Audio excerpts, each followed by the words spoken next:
प्यारे बच्चों, आज हम देख रहे हैं बीकॉम पार्ट फर्स्ट का branch account question number 3 RBD book से है ये। इसमें आप हेडिंग देखिए, लिखा है branches doing cash and credit sales. तो पीछे जो हमने क्वेश्चन देखे थे उसमें केवल कैश सेल्स हमने देखा था, यानी डेटर का ओपनिंग और क्लोजिंग बैलेंस नहीं था क्योंकि उधार नहीं बेचा था। तो आज जो प्रश्न है उसमें क्रेडिट सेल्स भी आता है। तो देखिए कैसे क्वेश्चन करेंगे। सबसे पहले लिखा है इसमें, following are the details of branch transactions. तो ब्रांच के साथ जितने भी ट्रांजैक्शंस हुए उनकी डिटेल दे रखी है। उसमें आपके सबसे पहले goods sent to branch at cost, underline कर ले। तो ये गुड्स ये बाय में आएगा, सॉरी टू में आएगा। Goods return from branch at cost ये बाय में आ जाएगा। Expenses paid by head office ये टू में आ जाएगा। रेमिटेंस रिसीव्ड फ्रॉम ब्रांच ये बाय में आ जाएगा। Received from debtor bye branch इसको हम कहीं नहीं लिखेंगे। कैश सेल्स कहीं नहीं लिखेंगे। क्रेडिट सेल्स कहीं नहीं लिखेंगे। क्लोजिंग स्टॉक विद ब्रांच ये बाय में आ जाएगा। ओपनिंग स्टॉक अभी तक दिया हुआ नहीं था। ब्रांच डेटर क्लोजिंग ये बाय में आ जाएगा। और discount allowed to the customer by branch इसको कहीं नहीं लिखेंगे। ये चार ट्रांजैक्शन नहीं लिखेंगे क्योंकि डेटर ने जैसे पहला लिखा है ना, received from debtor by branch, branch को उसकी डेटर्स ने पैसा दिया, तो उसकी जर्नल एंट्री क्या होगी? और वो भी कौन करेगा? ब्रांच खुद करेगी। कैश रिसीव्ड हुआ है तो cash account DR to debtors. उसमें हेड ऑफिस का तो कहीं नाम ही नहीं आया। तो जब हेड ऑफिस या ब्रांच का नाम, क्योंकि ये एंट्री किसको करनी है? ब्रांच को करनी है, तो हेड ऑफिस के खातों में उसकी एंट्री नहीं होगी। इसी तरह से कैश सेल्स भी नहीं आएगा। इसी तरह से क्रेडिट सेल्स भी नहीं आएगा। क्यों नहीं आएगा? क्योंकि इसमें ये एंट्री केवल ब्रांच को करनी होती है, हेड ऑफिस से इसका कोई लेन देन बनता नहीं है।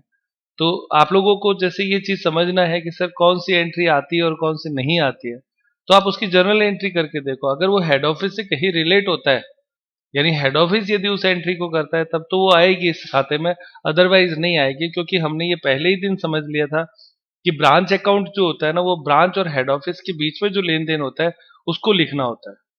अब जैसे इसने लिखा ना, remittance received from the branch, branch ने 45,000 रुपए उसको भेजे थे, इसकी एंट्री होगी, है ना। कैश रिसीव्ड फ्रॉम ब्रांच हो गया, तो ब्रांच के साथ जो भी ट्रांजेक्शन है वो आएंगे। तो ये जो पॉइंट हमने क्रॉस लगाए हैं कि ये पॉइंट नहीं आते, ये आपको समझने हैं और ध्यान रखना है। आगे देखें, प्रधान कार्यालय की पुस्तकों में शाखा खाता बनाइए। आपने को हेड ऑफिस की बुक्स में ब्रांच अकाउंट तैयार करना। छोटा सा क्वेश्चन है, बहुत बड़ा नहीं है। 8 नंबर के क्वेश्चन में इस तरीके का पूछा जाता है। तो देखते हैं इसका सॉल्यूशन। तो प्यारे बच्चों, देखते हैं क्वेश्चन नंबर 3 का आंसर, ब्रांच अकाउंट। सबसे पहले इसमें आपके दिया हुआ है goods sent to branch at cost, तो लिखें to goods sent to branch.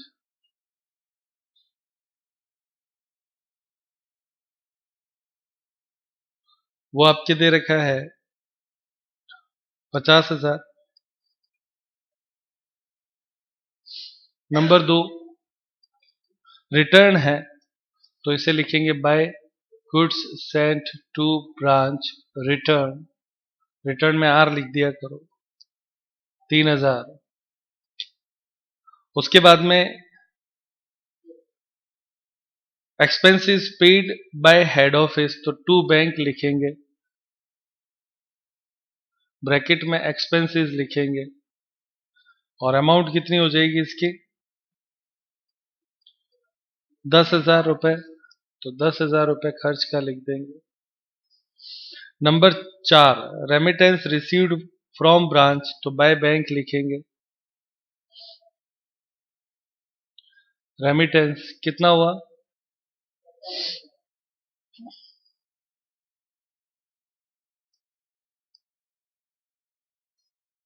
45,000। उसके बाद में received from debtor by branch, branch को प्राप्त हुए, तो ये इस डेटर अकाउंट में लिखेंगे, बाय में बाय कैश रिसीव्ड। कितना रुपए प्राप्त हुआ इसको? 42,500। नेक्स्ट एंट्री कैश सेल्स, तो कैश सेल्स कहीं पे भी नहीं लिखा जाता है, ठीक है। फिर ना तो इस ब्रांच अकाउंट में आएगा और ना डेटर्स में आएगा, क्योंकि डेटर्स में उधार बिक्री आता है, तो उसको क्रॉस कर ले। उसके बाद में आपके दे रखा है क्रेडिट सेल्स, तो वो इस तरफ आ जाएगा टू में, डेटर्स अकाउंट में आएगा टू क्रेडिट सेल्स। और कितना है 51,000, 51,000। क्लोजिंग स्टॉक विद ब्रांच, तो ये स्टॉक इधर आएगा पहले अकाउंट में, by branch stock opening, sorry closing,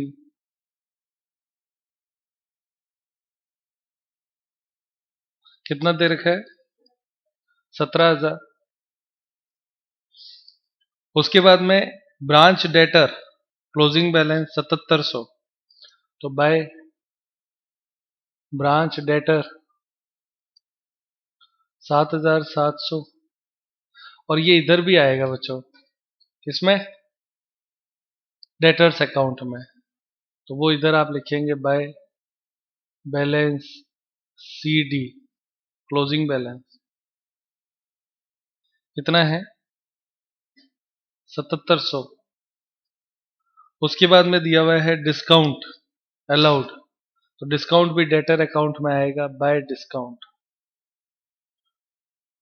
सही है ना। डिस्काउंट डेटर्स को ही दिया जाता है, तो वो यहां आ जाएगा, कितना है 1,800 रुपए। क्लियर। आप देखिए हमने एक भी पॉइंट छोड़ा नहीं और क्वेश्चन कंप्लीट कर लिया है, सारी चीजें लिखते हुए, कुछ भी छोड़ते हुए नहीं आए। अब आप सबसे पहले इस खाते में बैलेंस निकालोगे, किधर आता है, कितना आता है, इधर आता है 52,000, इधर आएगा 52,000, तो अंतर हो गया 1,000, इसे आप लिखे to balance BD opening debtor, सही है ना।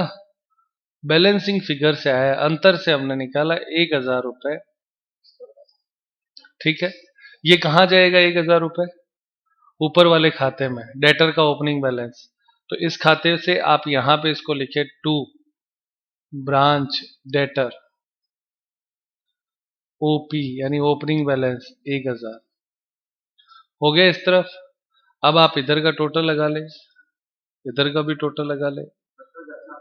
पहले इस तरफ का टोटल कितना आता है 72,700, इधर भी 72,700, और अंतर जो है ना वो प्रॉफिट आएगा to profit balancing figure 11,700। Answer दिया हुआ है क्या? हम्म, ये बच्चों इतना ही क्वेश्चन है। मैं उम्मीद करता हूँ आप लोगों को अच्छे से समझ में आ गया होगा, आसान है।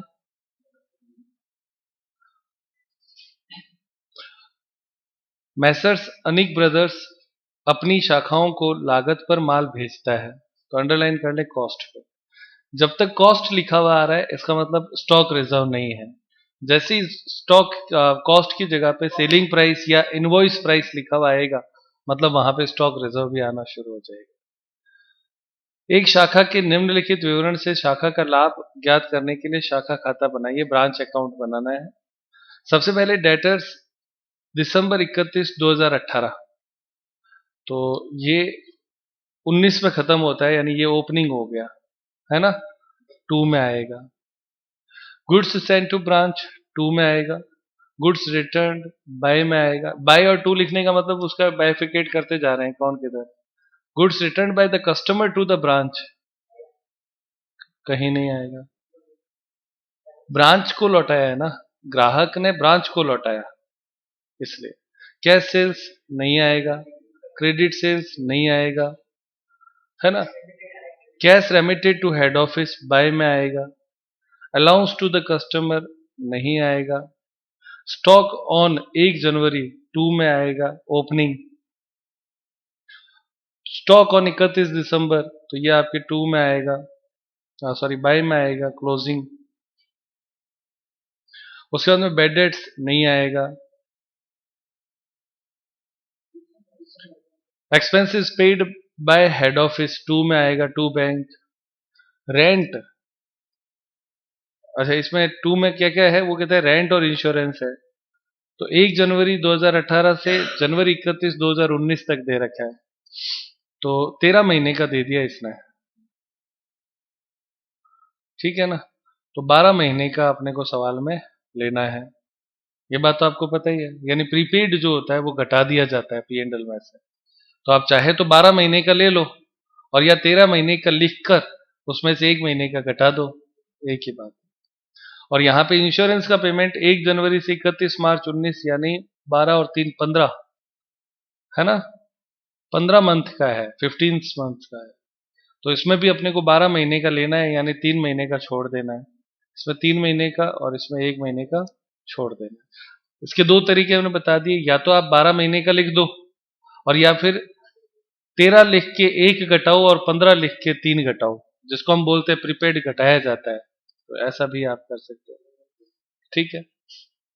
सैलरी एंड वेजेस, ये भी तीनों खर्चे ही हैं, तो टू में आ जाएंगे ये सारे एक्सपेंडिचर्स में। ये भी क्वेश्चन आपके MGS यूनिवर्सिटी बीकानेर 2012 में आया हुआ है, तो एक अच्छा क्वेश्चन है पेपर के पॉइंट ऑफ व्यू से, ठीक है प्यारे बच्चों। इसमें भी आप देखो डेटर ओपनिंग दे रखा था, क्लोजिंग नहीं दे रखा था, है ना। क्लोजिंग था या ओपनिंग, सॉरी क्लोजिंग दे रखा है, ओपनिंग नहीं दे रखा। तो सेम जैसे पीछे सवाल किया था वैसे इसमें करना है। इसमें आंसर भी दिया है, बैलेंस ऑफ डेटर दे रखा है, ठीक है। स्टार्ट करते प्यारे बच्चों। सबसे पहले प्यारे बच्चों क्वेश्चन नंबर 4 के सॉल्यूशन में ब्रांच अकाउंट बना रहे हैं, उसमें सबसे लाइन टू लाइन चलना है। पहला ट्रांजेक्शन आपको क्या दिया हुआ है, ओपनिंग स्टॉक डेटर दे रखा है क्या, डेटर ऑन 31, क्लोजिंग डेटर है ना, तो इसको क्लोजिंग लिख दो। हमने इसको क्या लिखा था, ओपनिंग, अभी देख लेते हैं, अभी देख लेते हैं। 31 दिसंबर 2018 ये क्लोजिंग है, 18 है ना, मैंने 19 दिखा था ना यहाँ पे, तो इसलिए अंतर है। ये इसको आप क्लोजिंग लिखे, चेंज कर लो, ये हो गया आपके क्लोजिंग, और ये बाय में आएगा, ठीक है। चलो बाकी ठीक है। अब इसको आप यहां ले लो। हम्म सबसे पहले तो टू में इसको लिखना नहीं है, तो ये किस तरफ आएगा, बाय। तो आप इधर सीधा लिख दो बाय ब्रांच डेटर, ब्रैकेट में लिख दो क्लोजिंग। ओपनिंग और क्लोजिंग का जो कैसे पता चलेगा, वो तो डेट देखनी पड़ती है ना, कि प्रश्न में कौन कौन सी डेट चल रही है, तो वो डेट से पता चलेगा, खाली तारीख लिख देने से तो नहीं पता चलता है ना। क्योंकि अपने पीछे भी क्वेश्चन देखे थे कि पिछले साल का अगर क्लोजिंग है तो अगले साल का ओपनिंग बनता है, तो इसलिए देख लेना चाहिए। क्लोजिंग में कितना दे रखा है बच्चों, 2000। लाइन टू लाइन चलना है इसलिए हम ऐसा कर रहे हैं, वरना आप सीक्वेंस से कहीं पे भी लिख सकते हो, ऐसा भी कुछ नहीं है। पर चूंकि सवाल सीख रहे हैं ना, तो लाइन टू लाइन चलना है। नंबर 2 क्या है, गुड्स सेंट टू ब्रांच, तो लिखे to goods sent to branch, कितना है, 7000। अगला by goods sent to branch return, तो ब्रांच ने कितना लौटाया, गुड्स रिटर्न बाय ब्रांच लिखा हुआ है ना, 800 आएगा। डेटर लौटाता है ना, वो नहीं आता। उसके बाद में लिखता है गुड्स रिटर्न बाय ब्रांच, हो गया ना। अगला लिखा है goods return by customer to branch, ग्राहकों ने ब्रांच को लौटाया, ये कहीं नहीं लिखना है, इसको SR कहते हैं। क्या बोलते हैं, सेल्स रिटर्न, और वो सेल्स रिटर्न भी ब्रांच का है, अपना नहीं है, इसलिए नहीं आएगा, ठीक है। ये कहाँ आएगा, डेटर्स अकाउंट में, तो डेटर्स अकाउंट में आ जाओ। डेटर्स अकाउंट में लिखो कितना है SR, SR कितना है, हाँ बेटा 150, 150, ये यहां आएगा, सही है ना। ब्रांच के ग्राहकों ने उसको लौटाया, तो सेल्स रिटर्न हो गया, ब्रांच ने सेल्स किया लौटा दिया, सेल्स रिटर्न, तो ये डेटर्स अकाउंट में आएगा। क्लियर, आगे नेक्स्ट पढ़ो, कैश सेल्स क्रॉस कर दो, कैश सेल्स ऐसा हुआ जो कहीं नहीं आना है। उसके बाद में क्रेडिट सेल्स, तो वो इधर लिखो टू में, टू क्रेडिट सेल्स कितना है 6000।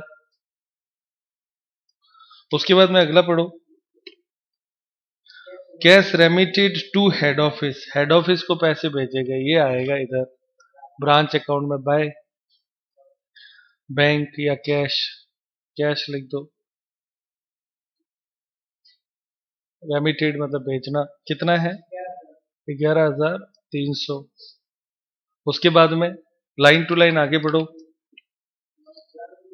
अलाउंस मतलब डिस्काउंट होता है ना, तो डिस्काउंट इधर उसमें लिखो ग्राहक वाले खाते में, बाय अलाउंस कितना है 40 रुपए ना, 40 रुपए यहाँ लिखो। ये डेटर्स अकाउंट में क्यों आया, क्योंकि डिस्काउंट ग्राहकों को ब्रांच ने दिया है तो वो आएगा, है ना, हेड ऑफिस नहीं आएगा। आगे अगला लिख रखा है स्टॉक ओपनिंग और नीचे लिख रखा है स्टॉक क्लोजिंग, दोनों है ना, तो लिखे टू, ओपनिंग तो इधर आ जाएगा ब्रांच स्टॉक ओपनिंग कितना होता है बेटा 2000, और क्लोजिंग कितना है बाय ब्रांच स्टॉक क्लोजिंग कितना बेटा 1600, 1600। उसके बाद में आगे बैड डेट्स, तो ये फिर नीचे डेटर अकाउंट में आएगा क्योंकि ग्राहकों से संबंधित है, बाय बैड डेट्स कितना है 70 रुपए, ठीक है ना। उसके बाद में expenses paid by head office, तो यहां पे लिखेंगे टू बैंक ब्रैकेट में एक्सपेंसेस, पहला रेंट, तो रेंट में आपके कितना है 1300 है, इंटू 12/13, 13 महीने का है ना, तो 13 महीने का भाग देंगे तो 1 महीने का आएगा, लिखना 12 महीने का है तो इंटू 12/13 कर दो, कितना आता है 1200।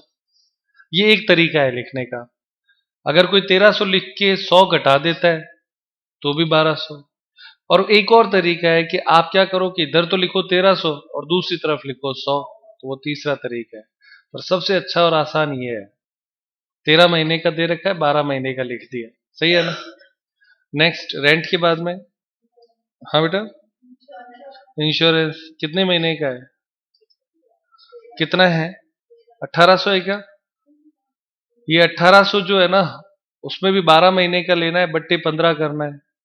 15 महीने कैसे हुए, 1 जनवरी से गिनो, गिनो तो सही एक बार, 1 जनवरी से दिसंबर तक 12 महीने, फिर जनवरी फरवरी मार्च 15 महीने हो गए टोटल, 12 और 3 1440।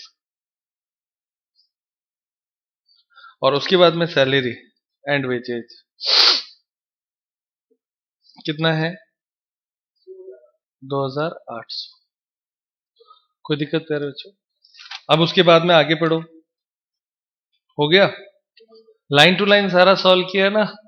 अच्छा आप लोग में ये प्रश्न होगा सर स्टॉक तो ऊपर लिखा जाता है डेटर नीचे लिखा जाता है, ये चीजें बाद की बात है, पहले सवाल पूरा सही करना सीख लो। वैसे इसका कोई गणित नहीं है क्योंकि डेट वाइज तो ट्रांजेक्शन दे नहीं रखा है कि पहले इसको लिखो और बाद में, तो अपने को सुविधा किसमें लगती है, अपने को तो सुविधा किसमें लग रही है कि हम लाइन टू लाइन लिखे ताकि कोई भी चीज संख्या छूटे नहीं, तो वो तरीका अपनाना चाहिए। अब आप पहले इस तरफ आ जाओ, इधर क्या क्या चीजें आ गई, एक इनके कैश रिसीव्ड दिया हुआ है क्या, कितना आया था कैश, डेटर्स को कितना बैलेंस दिया हुआ था ना, डेटर्स का क्लोजिंग बैलेंस लिखा क्या हमने, वो तो इधर लिखो बाय बैलेंस सीडी, ये ऊपर जो लिखा था ना वही है, क्लोजिंग कितना था 2000। और कैश रिसीव्ड दे रखा है क्या, नहीं दे रखा तो निकालना पड़ेगा, नीचे नोट लिखो कैश रिसीव्ड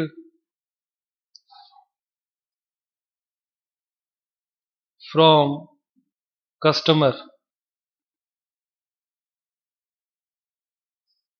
तो कस्टमर से कितना रुपए प्राप्त हुआ वो अपने को यहाँ पे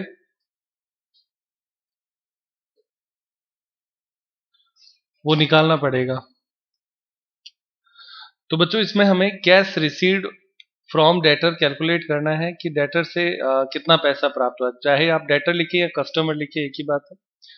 तो टोटल कैश रेमिटेड जो हेड ऑफिस को इसने भेजा था, उसने 11,300 रुपए हेड ऑफिस को भेजे, जिसमें से प्रश्न में लिखा था कि कैश सेल्स से उसके पास 4,300 आए। तो 11,300 में से 4,300 कैश सेल्स से आए, तो बाकी पैसा कहां से आया? तो 7,000 रुपए रिसीव्ड फ्रॉम डेटर, जो आपने उधार बेचा था ना, उसका पैसा 7,000 रुपए मिल गया। ये जो 7,000 है उसकी एंट्री आप यहां लिखेंगे बाय कैश 7,000। अब इधर का आप टोटल लगाएंगे, इधर का भी टोटल लगाएंगे, तो इस तरफ का टोटल आएगा 9,260, इधर भी आपके आएगा 9,260, और इधर आपके अंतर आएगा टू, हाँ, balance BD, opening balance, opening balance है ना, इसलिए तो कितना आता है 3,260। ये आंसर में दिया हुआ है आपके, ठीक है। और ये जो 3,260 है ये आपके इस प्रश्न में यहां पे आएगा। To branch debtor working note से आया, ओपनिंग बैलेंस है कितना 3,260। हो गया प्रश्न सॉल्व सारा। अब इसमें अपने पास कोई चीज बची नहीं है, तो इस तरफ का टोटल लगा ले सबसे पहले, फिर इधर का टोटल लगा ले, अंतर जो है उसको लिखना है, टोटल कितना आता है। इस तरफ का टोटल में एक ही इधर लॉस आ रहा है क्या इसमें? हाँ, तो टोटल बताओ कितना आता है, ये तो बता दो।